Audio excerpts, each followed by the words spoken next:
Hello! In this video, I am going to show you how to create an FBA shipment to ship your items to Amazon FBA.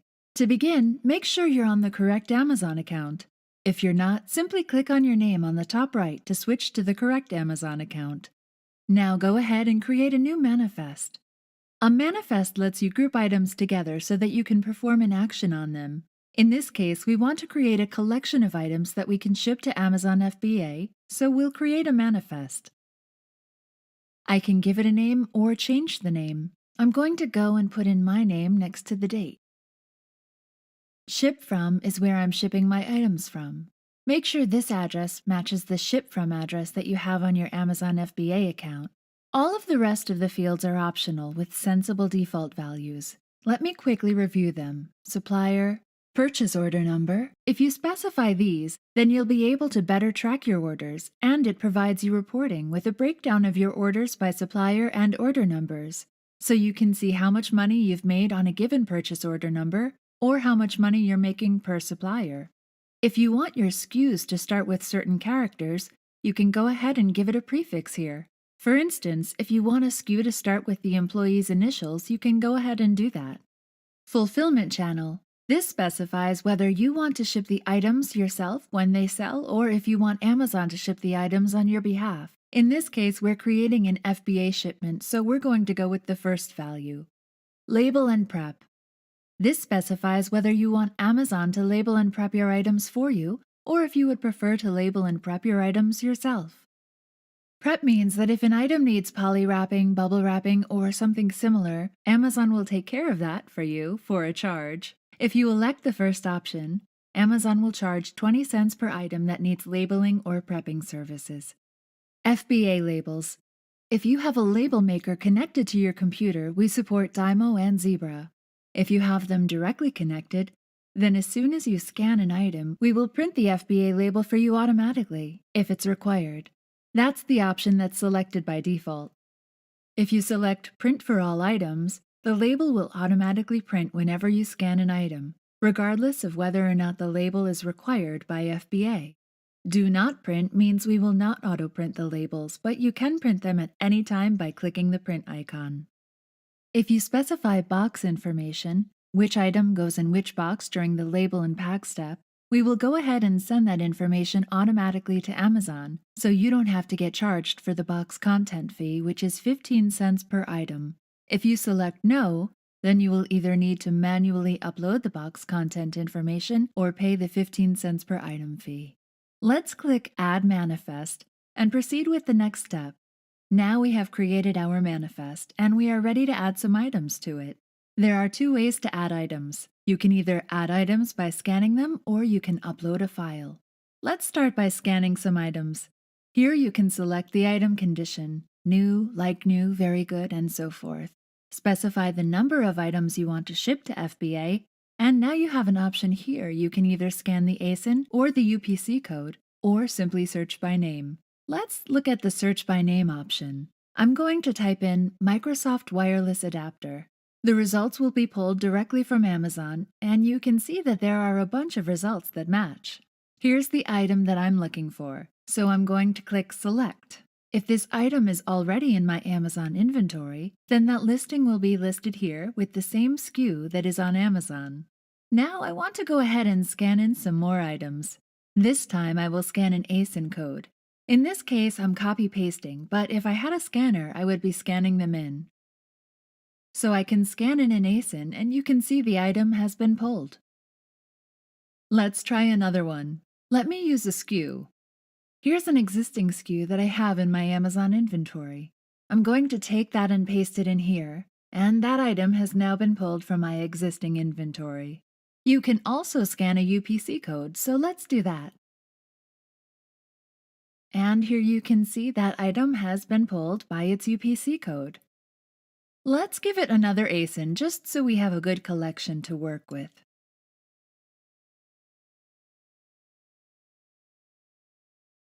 There we go, we've scanned in all of the items now. If I forget all the items, let's say I really have 5 and I accidentally put in 1, I can click the More Options button, go to Edit, and here I can make any changes I want. I can change my SKU, I can change the title, change the remarks. By default, these are the default remarks that will show up. You can change this in Amazon settings. I go to Selling Details and click the Start Price if I want to change the price or the quantity of my item. In this case, I want to sell 5. Here you can also specify if an item is case packed. You can click Yes or No to specify that detail as well. Now I'll click Save.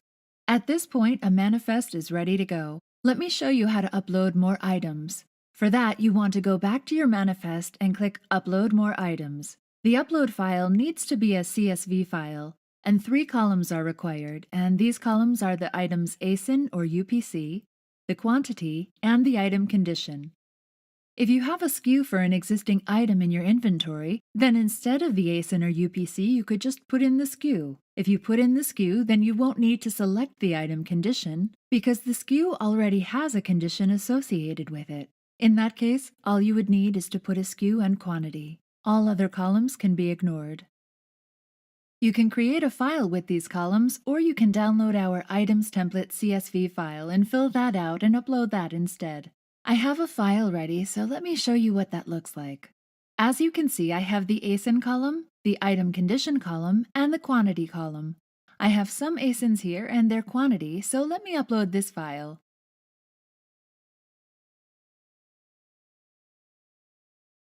The file has now been uploaded. And you can see we have 9 quantities total. Now we're ready to submit these items to Amazon. But before we do that, if you did put in an ASIN that's not already in your Amazon inventory, a new SKU will be dynamically created. If you don't want automatic SKU generation, you can disable that by going into Settings and changing your Amazon settings to Not Create Any SKU. In that case, you would have to come in here and put in a SKU yourself. It's very easy to do, so we simply take our mouse and mouse over the SKU. You'll notice that the label becomes a text box. If we click inside it, we can update an existing SKU or type in a new SKU. You can also change the item condition by using your mouse and mousing over that box. Location specifies where this item is located in your warehouse. This information only needs to be specified once, and the system will remember it from then on. In this case, let's say this is a new item and I want to give it a location. I will type in A4 for where this item is located in my warehouse. This helps me during the label and pack step because at that time I can just print out my sheet of shipment items and I can find these items wherever they're located. Let's give this one a location as well. A6. And one more. A7. At this point, I'm ready to submit my items to Amazon. I click the Submit to Amazon button. This step can take some time depending upon how busy Amazon is on their end. All requests are queued and then the queue is processed. Sometimes this will happen very quickly and sometimes this can take a while. If all your items are existing items that are already in your account, then this step should go by quickly. For new items, we're going to come back here with a list of items telling us which are active for FBA and which are restricted. We will see that in a minute. The items have now been submitted to Amazon. As you can see, we have 9 items in total. Out of these 9 items, 4 were listed successfully and 5 were not listed. The reason why the 5 items were not listed is because they are invalid items. Let's click on the Invalid tab to see what these invalid items are. It looks like we have some restrictions. Item is restricted. You are not authorized to list products under this brand. So we have some items that are FBA restricted. In total, I have 5 items with these errors, so I cannot send them to FBA. It's good that we know this ahead of time. Now, when we click Create Shipments, we will only be sending the 4 items that are valid for FBA. These shipments will automatically exclude these 5 invalid items, so you don't have to manually remove them from the manifest. Now you may wonder, what can you do with these 5 items? We do have a few options. You can post them on the marketplace, for instance on eBay. SellerChamp has a shortcut just for that purpose. You can select all 5 items, click on More Options, and then go to Copy to another marketplace, which will post these items on that marketplace. We have another video that explains how to do that. Be sure to watch that video and see how we can easily take these items from here and post them on eBay. Now let's go ahead and create our shipments. I'm going to click on the Create Shipments button, and the shipments have been created. Let's look at View Shipments to see what these shipments are and what the quantity is.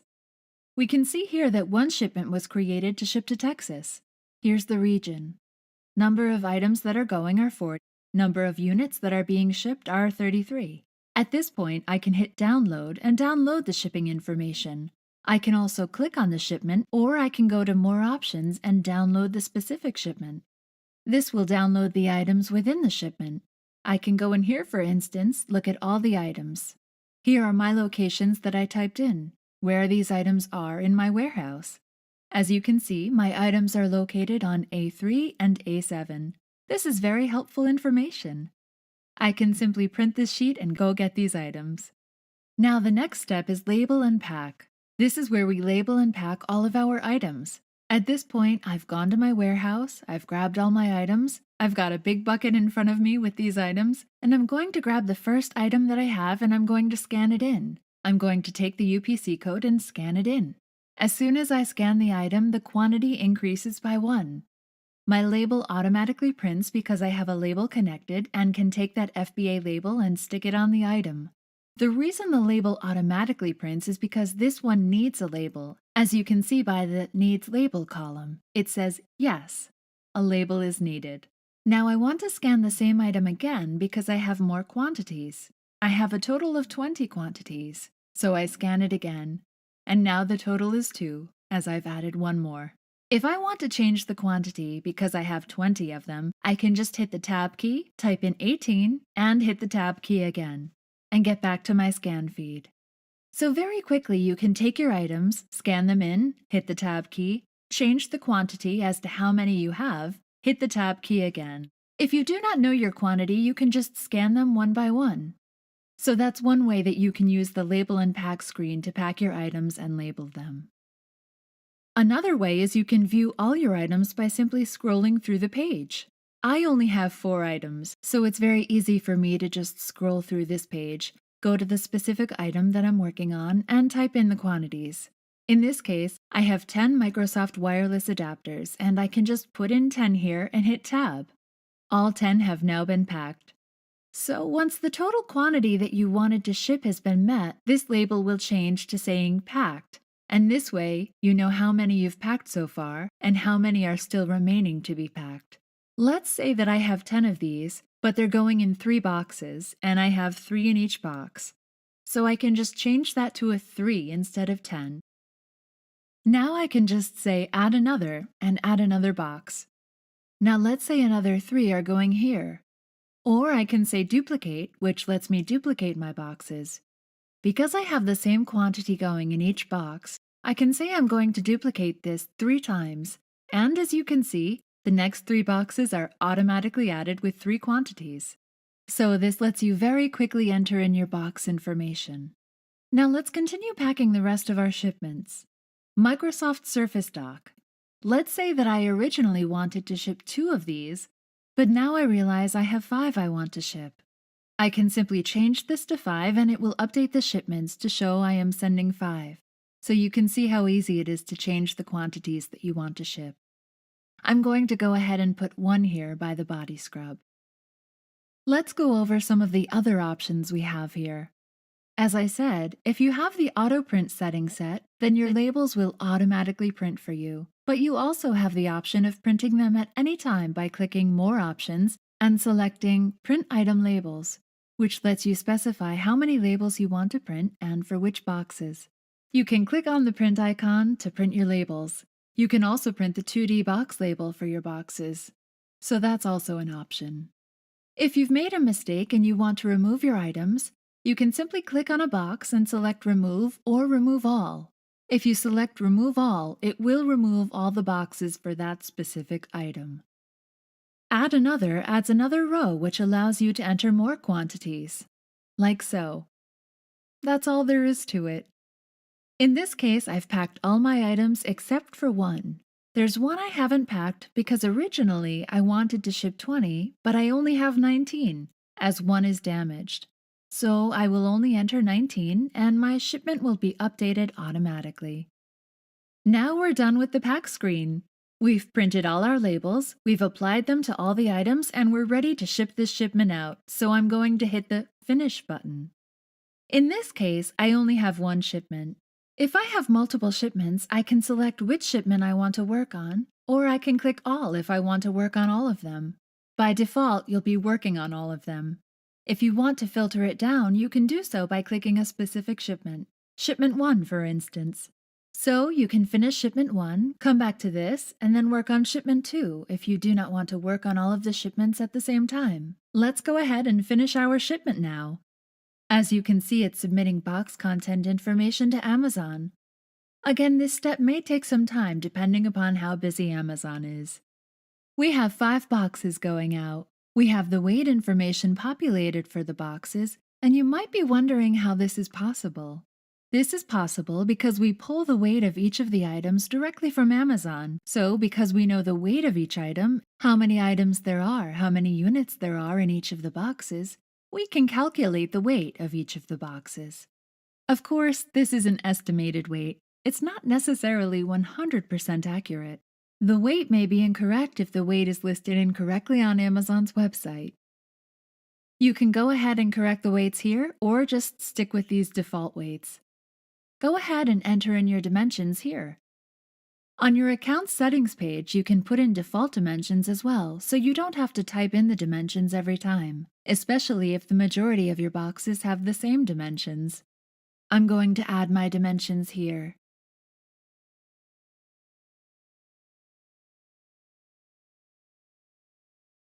If I have more boxes, I can click Add Another and add those boxes as well. I click Save Changes here, and it's going to cost me $21.99 to ship this out.